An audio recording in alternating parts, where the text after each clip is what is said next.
Hi, Krista. Today I woke up from a long nap to find the election results were in, and while most of the information about the ballot measures was pretty disappointing, you fucked it up, Oregon. We did pass recreational marijuana in Oregon, and that is one reason you're going to be hearing a little bit about Oregon election results on national news. Now, I'm not a marijuana user, so this doesn't have that big an effect on me, but it is very much a question of justice. Locking people up for nonviolent offenses is almost always a stupid plan.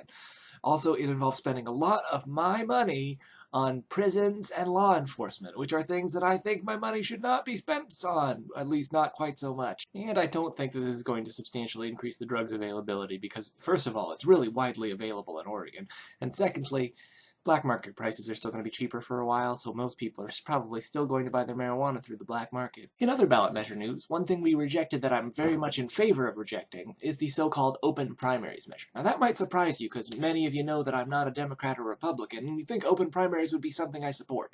And I do support open primaries, but what they were proposing was a top two runoff election. So instead of each party having its own open primary, they were proposing a single unified open primary, and then just the top two candidates from that would go on to the national elections. So instead of being shut out of primary elections, I would be shut out of elections in November, which are a much bigger deal to me. Right now, it's 2 a.m. on November 5th, and the Genetically Modified Organisms Bill, Measure 92, which would have required statewide labeling for all genetically modified organisms, is still too close to call, but it looked like the Yes campaign was eking ahead just a little bit.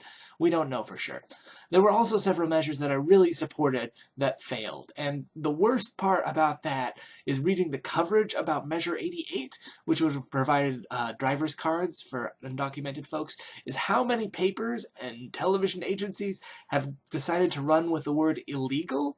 It's really distressing. Measure 88 would have been really good, not just for undocumented folks. This is absolutely a question of justice, but not only for undocumented folks, because it's also a question of safety. It would have been good for all of Oregon, and you fucked it up.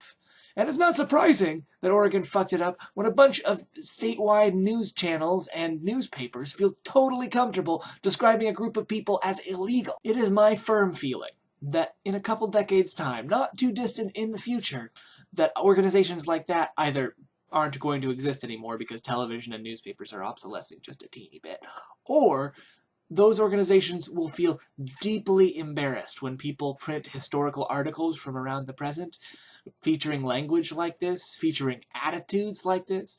They will be so embarrassed by how backward and bigoted their organization was. Well, there's my election day coverage. I hope you enjoyed it, Krista. I think it's interesting, especially for people who don't live in America, to know that our regional governments are vastly different, and the decisions that we're faced with on election day are therefore very different as well. It's one of the things that makes America weird.